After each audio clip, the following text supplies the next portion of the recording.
வார்த்தையாடி பார்த்த போது காதல் வரவில்லை, காதல் வந்து சேர்ந்த போது வார்த்தை வரவில்லை.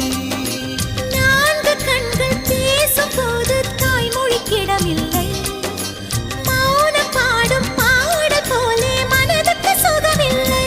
மலர்களை எரிப்பது முறையில்லை, மௌனத்தை உடைப்பது சரியில்லை. மௌனத்தின் ஓசைகள் கேளாமல் வார்த்தைகள் புரிவது எளிதில்லை. கண்ணில் ஆசை துடிக்குதே அன்பே அன்பே, நெஞ்சு பிடிக்குது முல்லை, வெளியில் சொல்லவில்லை. வெட்கப்படாத பூக்களை வண்டுகள் தொடாதடி, முத்தம் தராமல் வெட்கம் சாயம் போகாதடி. மலரே ஒரு வார்த்தை பேசு, இப்படிக்கு பூங்காற்று